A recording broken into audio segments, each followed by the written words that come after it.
আসসালামু আলাইকুম প্রিয় শিক্ষার্থী, তোমাদের সবাইকে স্বাগতম। আজকে আমি অষ্টম শ্রেণীর গণিতের ষষ্ঠ অধ্যায়ের 6.2 এর 10 থেকে 14 পর্যন্ত যে অঙ্কগুলো আছে সেগুলো সমাধান করব। এর আগের ভিডিওতে আমি 5 থেকে 9 পর্যন্ত অঙ্কগুলো সমাধান করেছি। যারা আমার আগের ভিডিওটি দেখো নাই তারা চাইলে আগের ভিডিওটি দেখে নিতে পারো। তো চলো কথা না বাড়িয়ে আমরা ভিডিওটি শুরু করি। এখানে দেখো, আমি তোমাদের মূল বইয়ের যে 10 নাম্বার অঙ্কটা সেটা কিন্তু আমি লিখে রেখেছি। বলছে কোন প্রকৃত ভগ্নাংশের লব ও হরের যোগফল 14 এবং বিয়োগফল 8 হলে ভগ্নাংশটি নির্ণয় করো। তাহলে প্রকৃত ভগ্নাংশ আসলে কাকে বলে?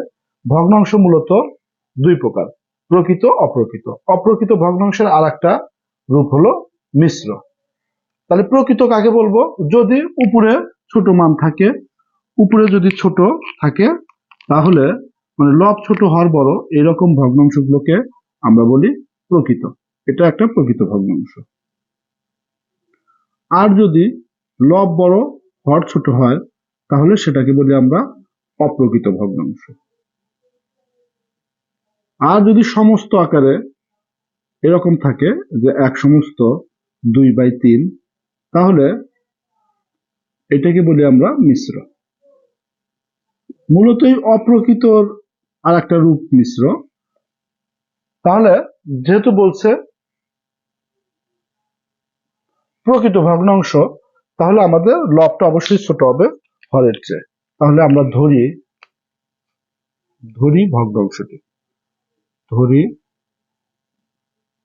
ভগ্নাংশটি সমান x/y, যেখানে অবশ্যই y বড় হবে x এর চেয়ে, কারণ নিচে বড় না হলে সেটা তো প্রকৃত হবে না। এখন বলতেছে যে লব ও হরের যোগফল 14। তাহলে প্রথম শর্ত মতে লব কত? x, হর কত? y, তাহলে যোগফল কত? 14। এখান থেকে যদি আমরা শুধু x রাখি আর y আমরা ডানে দিয়ে দিলাম, এটা আমাদের 1 নং সমীকরণ। আবার বলতেছে এবং বিয়োগফল 8। দ্বিতীয় শর্ত মতে এখন বিয়োগফল, খেয়াল করো, বড়টা আগে লিখবো। আমাদের যেহেতু প্রকৃত ভগ্নাংশ অয়টা বড়, তাহলে অয় কে কিন্তু আগে রাখতে হবে। তাহলে অয় মাইনাস এক্স ইকুয়াল 8। এখানে যদি আমরা এক্স না লিখে এক্স এর মান যে 1 থেকে বসিয়ে দিই, তাহলে দেখো অয় মাইনাস এক্স এর মান কত? 14 মাইনাস অয় ইকুয়াল 8। এখানে যদি আমরা ফার্স্ট ব্র্যাকেট তুলে দিই, তাহলে অয় মাইনাস এখানে 14 মাইনাস এর কারণে এই মাইনাসটা প্লাস হয়ে যাবে ইকুয়াল 8। তাহলে দেখো এই ওয়াই আগেও প্লাস, এই ওয়াই আগেও প্লাস, অর্থাৎ আমাদের 2y হবে। আর মাইনাস 14টা আমরা যদি সমানের ডানে নিয়ে যাই, সমানের ডানে আমাদের যা আছে এইটা আছে লিখলাম, আর মাইনাস 14টা ডানে নিয়ে গেলে প্লাস 14 হবে।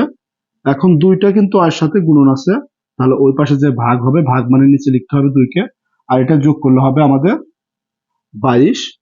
অর্থাৎ 2 দিয়ে যদি আমরা 22কে ভাগ করি তাহলে আমরা পাবো 11। তাহলে এই অ এর মান যদি আমরা একে বসাই তাহলে কিন্তু আমরা এক্স এর মান পাওয়া যাবে। দেখো, তাহলে অ এর মান 1 নং এ বসিয়ে, তাহলে অ এর মান যদি 1 নং এ বসাই তাহলে দেখো এক্স ইকুয়াল 14 মাইনাস অ এর মান বসালাম, অ এর মান 11 বসালাম, তাহলে 3। সুতরাং নির্ণীয় ভগ্নাংশ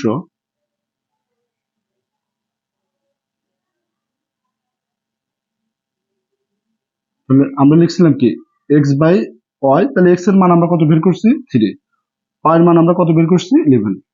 তাহলে এটাই কিন্তু আমাদের অ্যান্সার। এখানে দেখো, তোমাদের মূল বইয়ের যে 11 নাম্বার কোশ্চেন সেটা আমি লিখে রেখেছি। বলছে 2 অঙ্ক বিশিষ্ট কোন সংখ্যার অঙ্কদ্বয়ের যোগফল 10 এবং বিয়োগফল 4 হলে সংখ্যাটি নির্ণয় করো। তাহলে এ ধরনের ক্ষেত্রে আমরা ধরে নেব যে একক স্থানীয় অঙ্ক, ধরি একক স্থানীয়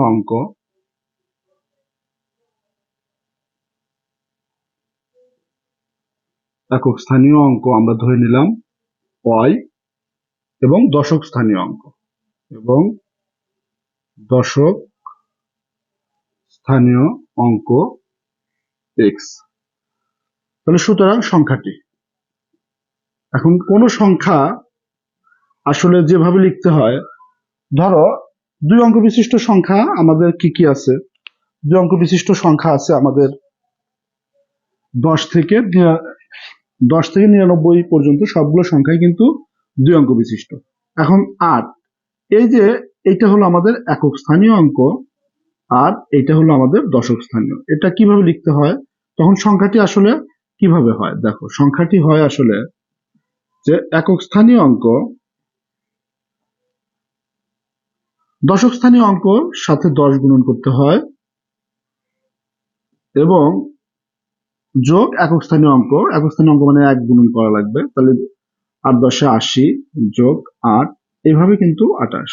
কেউ যদি অন্য সংখ্যা চিন্তা করে যে 37, তাহলে এটা একক স্থানীয় আর এটা দশক স্থানীয়।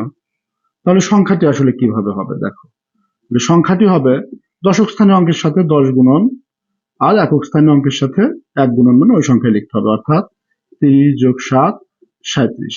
তাহলে 2 অঙ্ক বিশিষ্ট অঙ্কগুলো কিন্তু এভাবে হয়। তাহলে সংখ্যাটি আমরা যেহেতু দশক স্থানীয় অঙ্ক এক্স লিখছি, তাহলে এক্স এর সাথে আমরা 10 গুণন করব এবং y এর সাথে 1 গুণন করে দেখালেও হবে, না দেখালেও হবে। তাহলে 10x প্লাস y, এটা হলো আমাদের সংখ্যা। এখন দেখো, বলতেছে যে অঙ্কদ্বয়ের যোগফল। তাহলে প্রথম শর্ত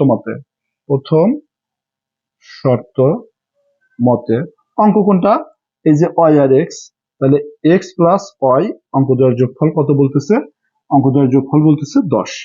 তাহলে এখান থেকে আমরা শুধু যদি x কে রাখি, তাহলে y বা ডানে যে মাইনাস হবে, এটাকে আমরা 1 নাম্বার সমীকরণ দিলাম।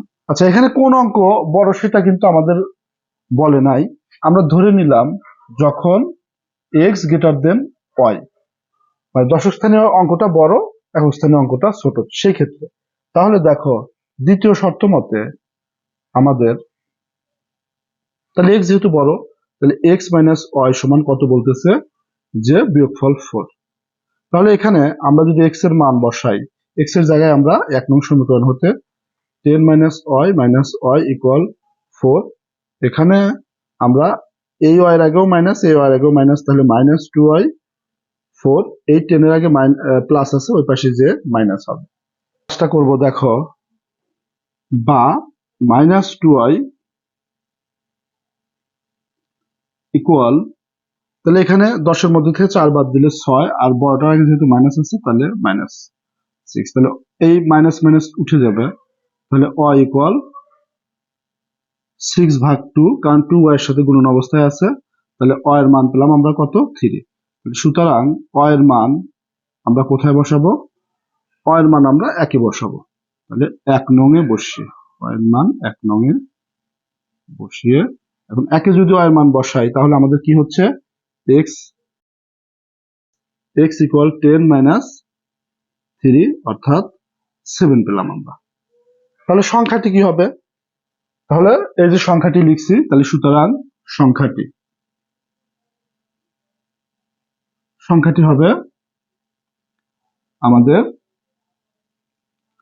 10 গুণন x। তাহলে x এর মান আমরা কি বের করছি? দেখো, x এর মান হলো আমাদের 7 প্লাস y এর মান বের করছি 3, তার মানে 70 প্লাস 3, অর্থাৎ 73। তাহলে এইটা হবে যখন x y এর চেয়ে বড় হবে। কিন্তু যদি উল্টাটা হয়, যেমন যে যদি y গ্রেটার দেন x হয়, তখন আমাদের দুটি সংখ্যার যোগফল কিন্তু একই থাকবে, অর্থাৎ x প্লাস y ইকুয়াল আমাদের 10ই থাকবে। x এর মান আমরা বের করলে 10 মাইনাস y পাবো। কিন্তু দ্বিতীয় শর্তটা কিন্তু আর x মাইনাস y লেখা যাবে না, যেহেতু এক্ষেত্রে y বড়, তাহলে y কে আগে লিখতে হবে। তাহলে y মাইনাস x ইকুয়াল 4। এখন এখান থেকে আমরা x এর মান যদি এই 3 থেকে নিয়ে আসি আমরা, তাহলে x এর মান কি? 10 মাইনাস y ইকুয়াল 4। তাহলে দেখো, এই যে y আমরা ব্র্যাকেট তুলে দিলে 10 প্লাস y ইকুয়াল 4, তাহলে y এর আগেও প্লাস, y এর আগেও প্লাস, তাহলে হবে আমাদের 2y, তাহলে 4 প্লাস 10, মাইনাস 10টা ডানে যে প্লাস হয়ে যাবে, তাহলে y এখানে আমাদের 14/2, অর্থাৎ y এর মান পাবো আমরা 7। তাহলে এই y এর মান যদি আমরা 3 এ বসাই তাহলে কিন্তু আমরা x এর মান পাবো। তাহলে দেখো যে y এর মান 3 এ বসিয়ে, 3 নং এ বসিয়ে, তাহলে y এর মান যদি 3 এ বসাই তাহলে দেখো x ইকুয়াল 10 মাইনাস y এর মান কত 7, অর্থাৎ x এর মান পেলাম 3। তাহলে সুতরাং সংখ্যাটি তোমরা পাশে লিখো, আমার জায়গা নাই। দেখো এখানে সংখ্যাটি 10 গুণন x, তাহলে x 10 গুণ x এর মান 3 প্লাস y এর মান হলো 7, অর্থাৎ 30 প্লাস 7 অর্থাৎ 37। তার মানে সংখ্যাটি যদি x বড় হয় সেক্ষেত্রে সংখ্যাটি হবে আমাদের 73, যদি y বড় হয় সেক্ষেত্রে সংখ্যাটি হবে 37। আমাদের কি বলছিল যে অঙ্ক দেওয়ার যোগফল 10। দেখো এটাতে অঙ্ক 7 এবং 3 যোগ করলে কিন্তু 10 হবে, আবার এখানেও কিন্তু 3 আর 7 যোগ করলে 10 হবে। তাহলে এটাও আমাদের প্রথম শর্তকে পূরণ করে, এটাও আমাদের প্রথম শর্তকে পূরণ করতেছে। আবার বলতেছে বিয়োগফল 4 হলে। এখন দেখো 7 এর মধ্যে থেকে যদি 3 বাদ দেই তাহলে অবশ্যই বিয়োগফল 4 হবে, আবার এখানেও 7 এর মধ্যে থেকে 3 বাদ দিলে বিয়োগফল 4 হবে, অর্থাৎ দুইটাই কিন্তু দুইটা শর্ত মানে। কিন্তু এখানে যে একক স্থানীয় অঙ্ক বড় হবে না দশক স্থানীয় অঙ্ক বড় হবে এটা স্পষ্ট করা নাই অঙ্কে, এই কারণে আমাদের প্রথমে আমরা একক স্থানীয় অঙ্কটাকে ছোট ধরে অর্থাৎ দশক স্থানীয় অঙ্কটাকে বড় ধরে করছি, এরপরে দশক স্থানীয় অঙ্কটাকে ছোট ধরে অর্থাৎ একক স্থানীয় অঙ্কটাকে বড় ধরে আমরা অঙ্কটা সমাধান করছি এবং অ্যান্সার এত বা এত দুটোই হবে। দেখো এখানে আমি তোমাদের মূল বইয়ের 12 নম্বর যে অঙ্কটা আছে, একটি আয়তাকার ক্ষেত্রের দৈর্ঘ্য প্রস্থ অপেক্ষা 25 মিটার বেশি। আয়তাকার ক্ষেত্রটির পরিসীমা 150 মিটার হলে ক্ষেত্রটির দৈর্ঘ্য ও প্রস্থ নির্ণয় করো। তাহলে আয়তাকার ক্ষেত্র যদি বলে তাহলে অবশ্যই আমাদের যে চিত্রটি মনের মধ্যে ভেসে উঠতে হবে সেই চিত্রটি হলো যে বিপরীত বাহুগুলো সমান এবং সমান্তরাল হবে এবং কোণগুলো 90 ডিগ্রি হবে। অর্থাৎ আমি একটু চিত্র এঁকে তোমাদের দেখাচ্ছি। যখন যেটা হবে এখানে এই বাহুটা এই বাহু সমান হবে, এই বাহুটা এই বাহু, অর্থাৎ বিপরীত বাহুগুলো সমান হবে এবং এই কোণগুলো 90, একটা 90 ডিগ্রি হলে বাকি তিনটা অটোমেটিক্যালি 90 ডিগ্রি হয়ে যাবে। তাহলে এটা হলো আয়তক্ষেত্রের চিত্র। আমরা যদি এটার নামকরণ করি, যেটাকে এ, এটাকে বি, এটাকে সি এবং এটাকে ডি ধরি, তাহলে আমরা বলতেছে কি যে দৈর্ঘ্য প্রস্থ অপেক্ষা 25 মিটার বেশি। অর্থাৎ আমাদের প্রস্থ আগে ধরতে হবে, প্রস্থ যদি আমাদের এক্স হয়, এটা যদি এক্স হয় তাহলে এটাও এক্স হবে, এবং দৈর্ঘ্য বড় তাহলে দৈর্ঘ্যটা কত প্রস্থর চাই 25 মিটার বেশি, অর্থাৎ প্রস্থের সাথে আমরা যদি 25 যোগ করে দিই তাহলে সেটা হবে আমাদের দৈর্ঘ্য। তাহলে আমরা লিখি, দেখো ধরি প্রস্থ, আগে প্রস্থটা ধরে নেব, ধরি প্রস্থ, প্রস্থ কত এক্স মিটার। তাহলে সুতরাং দৈর্ঘ্য কি হবে, দৈর্ঘ্য হবে প্রস্থর চাইতে 25 বেশি, যেটা আমরা ওই যে লিখছি। তাহলে দেখো দৈর্ঘ্য হলো এত মিটার। এখন এখান থেকে আমাদের এক্স এর মানটা বের করে নিয়ে আসা, আমরা এখানে বসায় দিলে দৈর্ঘ্য পাবো আর এক্স এর মান পাওয়া মানে প্রস্থের মান পেয়ে যাওয়া। এখন কিভাবে এটা পরিসীমা দেয়া আছে এটাকে কাজে লাগাতে হবে। আমরা জানি পরিসীমা, কোন ক্ষেত্রে পরিসীমা মানে হলো ওই ক্ষেত্রটা যতগুলো বাহু আছে সবগুলো বাহুর যোগফল। তাহলে দেখো আমরা যদি এটা আমাদের আয়তক্ষেত্র হয় তাহলে আমরা এ বি যোগ বিসি যোগ সিডি যোগ এডি, মানে 4টা বাহু, এই যে বাহু, এটা বাহু, এটা বাহু, এটা বাহু, এই 4টা বাহু যদি আমরা যোগ করে দেই, যে এ বি যোগ বিসি যোগ সিডি যোগ এডি। এখন দেখো এই বাহুগুলোর মান দেওয়া আছে, এ বির মান কত এক্স বসাই দিলাম, বিসির মান কত এক্স প্লাস 25, তাহলে বিসির পরিবর্তে আমরা এক্স প্লাস 25 লিখলাম। তারপরে এই প্লাস সিডি আছে, সিডির মান কত এক্স, আবার এডির মান কত, এডির মান এক্স প্লাস 25। তাহলে 4টা বাহুর মানে আমরা বসাই দিলাম। তাহলে এক্স কয়টা আছে 1 2 3 4, অর্থাৎ আমরা এখানে 4x লিখতে পারি, প্লাস এখানে 25 আর 25 যোগ করলে 50 হবে। এখন কেউ যদি আয়তক্ষেত্রের পরিসীমার একটা সূত্র আছে 2 ইন্টু দৈর্ঘ্য যোগ প্রস্থ, সে সূত্রে অ্যাপ্লাই করে করলেও কিন্তু তোমাদের এটাই আসবে। তো সূত্র অনেকে ভুলে যায়, মনে থাকে না, এই কারণে আমি এইভাবে করে দিলাম। কেউ যদি পরিসীমা, আয়তক্ষেত্রের পরিসীমা, এটা হলো আয়তক্ষেত্রের ক্ষেত্রে, কিন্তু আয়তক্ষেত্রের পরিসীমা 2 ইন্টু দৈর্ঘ্য যোগ প্রস্থ, এই সূত্রের মাধ্যমে যদি কেউ করতে চায় তারও কিন্তু হয়ে যাবে অঙ্ক। কারণ দৈর্ঘ্য আমরা কি, দৈর্ঘ্য হলো যে বড়টা x প্লাস 25 এবং প্রস্থ আমাদের কি x। তাহলে দেখো এখানে 2, এই x যোগ করলে 2x প্লাস 25। এখন যদি আমরা ব্র্যাকেট তুলে দেই তাহলে এই 2 যায় 2 এর সাথে গুণন হয় 4x হবে, এই 2 25 এর সাথে গুণন হয় 50 হবে। এই যে নীল অংশটা আর এই যে কালো অংশটা কিন্তু সেম। এখন সূত্র যদি মনে থাকে তুমি এভাবে করতে পারো, আর যদি তুমি এইভাবে মনে রাখো যে সবগুলো বাহু যোগ করলে পরিসীমা হয়, তাহলে সবগুলো বাহু যোগ করে দিলেও কিন্তু আমাদের অঙ্ক হয়ে যাবে। এরপরে দেখো এইভাবে যদি দাও অবশ্যই কিন্তু এই চিত্রটা আঁকাতে হবে, আর ওইভাবে দিলে চিত্রটা না আঁকালেও হবে খালি, কারণ আমরা এখানে দৈর্ঘ্য জানি, প্রস্থ জানি, সূত্র ফালাই দিলে হয়ে যাবে। তাহলে এইভাবে দিলে চিত্রটা বাধ্যতামূলক, আর এইভাবে দিলে এই চিত্রটা কিন্তু না আঁকালেও চলবে, যেটা তোমাদের সুবিধা তোমরা করবে। এই শর্ত মতে আমাদের কোশ্চেনে বলা আছে যে এই এটাও পরিসীমা, আবার এই যে 150 মিটার এটাও পরিসীমা, তার মানে কি 4x প্লাস 50 ইকুয়াল 150। and 50 যদি আমরা ডানে দিয়ে দিই তাহলে 4x ইকুয়াল 150 মাইনাস 50। তাহলে 4টাকে ওই পাশে দেবো, তাহলে 4 ভাগ হবে, ভাগ মানে নিচে লিখতে হবে 100। এখন আমরা যদি, তাহলে আমরা কি পাবো, x এর মান পাবো 25। এখন এই x এর মান, তাহলে সুতরাং দৈর্ঘ্য কি হবে, দৈর্ঘ্য হলো x প্লাস 25, তার মানে x এর মান তো আমরা 25 পেয়েছি, যোগ 25 অর্থাৎ 50। তাহলে এইটা কি ছিল, x ছিল আমাদের প্রস্থ, তাহলে প্রস্থ পাইছি, আর দৈর্ঘ্য তো আমরা যে এটা পেলাম, অর্থাৎ দৈর্ঘ্য হবে আমাদের 50 মিটার এবং প্রস্থ হবে আমাদের 25 মিটার। এটাই কিন্তু অ্যান্সার। আমাদের কাছে বলছে কি ক্ষেত্রটির দৈর্ঘ্য এবং প্রস্থ নির্ণয় করো, এটা আমাদের দৈর্ঘ্য এবং এটা আমাদের প্রস্থ। দেখো তোমাদের বইয়ের যে 13 নম্বর অঙ্কটা আছে সেটা আমি লিখছি আগেই, যে একজন বালক দোকান থেকে 15টি খাতা ও 10টি পেন্সিল 300 টাকা দিয়ে ক্রয় করলো। আবার অন্য একজন বালক একই দোকান থেকে একই ধরনের 10টি খাতা ও 15টি পেন্সিল 250 টাকায় ক্রয় করলো। প্রতিটি খাতা ও পেন্সিলের মূল্য কত? তাহলে আমরা এক্ষেত্রে ধরবো, যে ধরি প্রতিটি খাতার মূল্য x টাকা এবং প্রতিটি পেন্সিলের মূল্য y টাকা। তাহলে সমাধান দেখো, প্রতিটি মানে কি একটি খাতা এবং একটি পেন্সিল, তাহলে ধরি প্রতিটি খাতার মূল্য x টাকা এবং প্রতিটি মানে কিন্তু একটি, তাহলে প্রতিটি পেন্সিলের মূল্য y টাকা।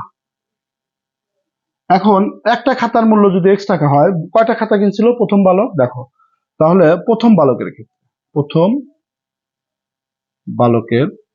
ক্ষেত্রে প্রথম বালকের ক্ষেত্রে 15টি খাতার মূল্য, 15টি খাতার মূল্য কি হবে, একটি খাতার মূল্য যদি x টাকা হয় তাহলে 15টির খাতার মূল্য হবে 15 গুণন x, এত টাকা। এবং প্রথম বালক কয়টা পেন্সিল কিনছিল, 10টি, তাহলে 10টি পেন্সিলের মূল্য 10টি পেন্সিলের মূল্য হবে তাহলে 10 টাকা। এখন শর্ত মতে, এটা হলো প্রথম শর্ত মতে, প্রথম শর্ত মতে আমাদের এই যে 15x প্লাস 10y ইকুয়াল লেখা যায় কিন্তু 300, তাহলে এটাকে আমরা 1 নাম্বার দেব। আবার দ্বিতীয় বালকের ক্ষেত্রে দ্বিতীয়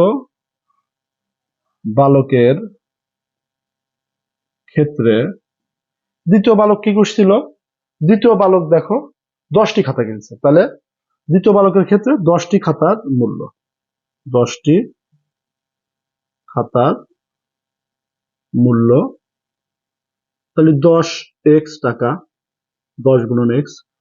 এবং দ্বিতীয় বালক পেন্সিল কিনছিল কত? দ্বিতীয় বালক পেন্সিল কিনছে 15টি। তাহলে সুতরাং 15টি পেন্সিলের মূল্য তাহলে 15 টাকা। দেখো দ্বিতীয় শর্ত মতে আমরা লিখতে পারি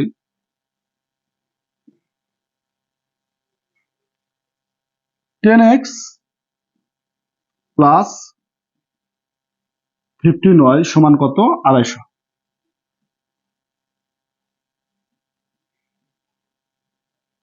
এখন এই 1 এবং 2 আমরা সমাধান করব।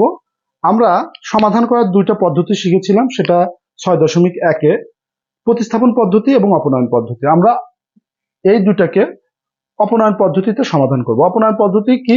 এটা হলো যোগ বিয়োগ করে কাটাকাটি করতে হবে। যেহেতু এই ওয়ের অংশের আগে প্লাস আছে, এই ওয়ের অংশের আগে প্লাস, তাহলে আমাদের প্রাথমিক কাজ হলো বিয়োগ করব। দুইটা সমীকরণ আমরা বিয়োগ করব এবং 1 নং সমীকরণের সাথে কত গুণ করব? এই ওয়ের সাথে যে সংখ্যাটা আছে সেটা গুণন করব। আর 2 নং সমীকরণের সাথে এই ওয়ের সাথে যে সংখ্যা আছে 10 সেটা গুণ করব। তাহলে আমরা লিখব কি? যে 1 গুণন 15 বিয়োগ 2 গুণন 10 করে পাই।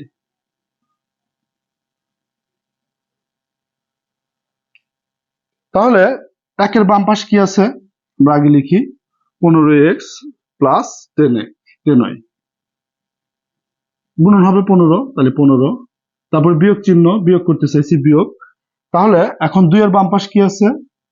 10x plus 15y। তাহলে 2 এর সাথে আমরা কি গুণ করতে চাইছি? 10। এখানে গুণন চিহ্ন না দিলেও ব্র্যাকেট আছে যেহেতু অটো গুণন হয়ে গেছে কিন্তু।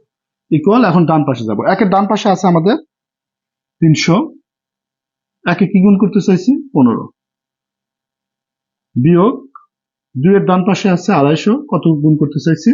10। এখন বা আমরা এই ব্র্যাকেট তুলে দেবো, তাহলে এই 15 এইটার সাথে গুণন হবে, এই 15 এইটার সাথে গুণন হবে।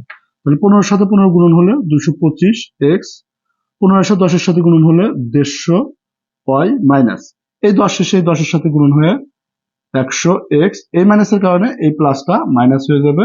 এই 10 এসে এই 15 এর সাথে গুণন হয়ে 150y। এখন এই 15 আর 300 যদি গুণন হয় তাহলে হবে কিন্তু আমাদের 4500 বিয়োগ এটা গুণন হলে হবে আমাদের 2500। এখন দেখো এই যে 150y, এই 150 এর আগে মাইনাস, এই 150 এর আগে প্লাস, তাহলে এটা কিন্তু কেটে যাবে। আর এখানে 225 এর মধ্যে থেকে 100x যদি বাদ দেই তাহলে 125x হবে ইকুয়াল। এখন এটার মধ্যে থেকে এটা বিয়োগ করলে হবে আমাদের 2000। এখন আমরা যদি x এর মান বের করি তাহলে 125x এর সাথে গুণন আছে, তাহলে ওই পাশে যে ভাগ হবে, তাহলে উপরে আমাদের 2000 থাকবে। তাহলে সুতরাং x এর মান পাবো আমরা 16। এখন এই x এর মান আমরা 1 বা 2 এ যে কোনো একটাতে বসিয়ে দেবো। দেখো যে x এর মান 1 নং এ বসিয়ে,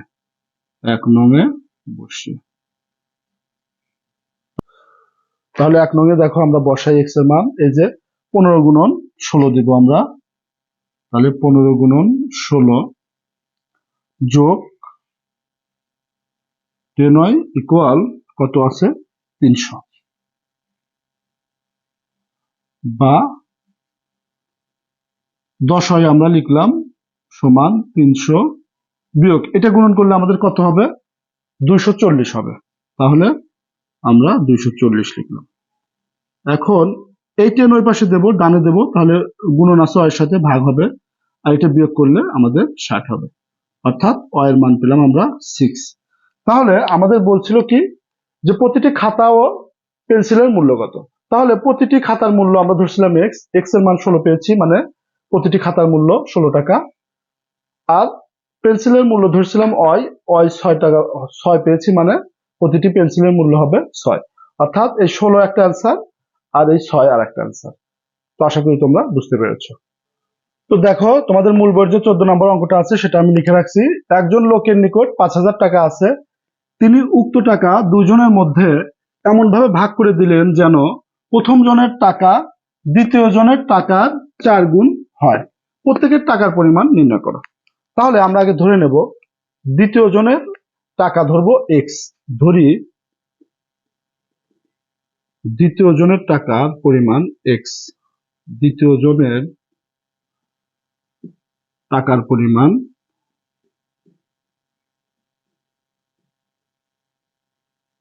এক্স।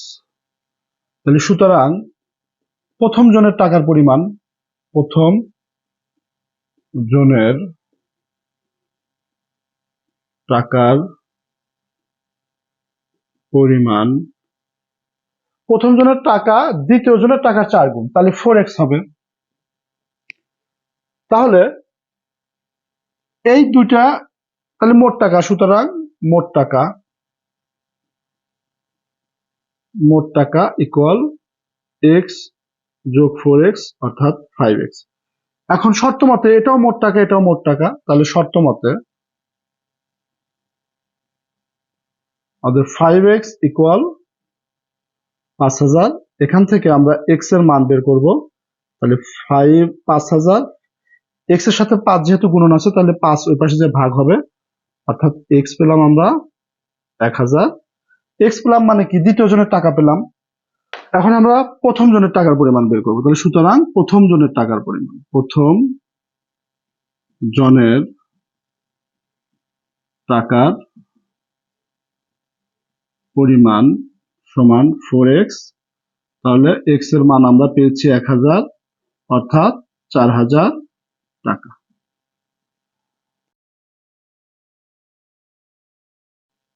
তাহলে দেখো এই যে দ্বিতীয় জনের টাকা এবং প্রথম জনের টাকা যদি যোগ করি, আমাদের মোট টাকা কিন্তু 5000 হচ্ছে, এবং এই 1000 হচ্ছে 4000 কিন্তু 4 গুণ বেশি। অর্থাৎ আমাদের কোশ্চেনে যা বলছিল আমরা কিন্তু সেই কাজটা এখানে করতে পেরেছি। এটা আমাদের হলো দ্বিতীয় জনের টাকা, এটা হলো আমাদের প্রথম জনের টাকা। এটা একটা আনসার, এটা একটা আনসার। তো আশা করি তোমরা বুঝতে পেরেছো। তো প্রিয় শিক্ষার্থী, আজকের ভিডিওটি আমি এখানেই শেষ করব। যদি ভিডিওটি ভালো লেগে থাকে অবশ্যই একটি লাইক, কমেন্ট এবং শেয়ার করে বন্ধুদের মাঝে ছড়িয়ে দেবে। আর চ্যানেলটি সাবস্ক্রাইব করে পাশে থাকা বেল আইকনটি অন করে দেবে। তো দেখা হবে পরবর্তী ভিডিওতে। সে পর্যন্ত সবাই ভালো থাকো, সুস্থ থাকো। আল্লাহ হাফেজ।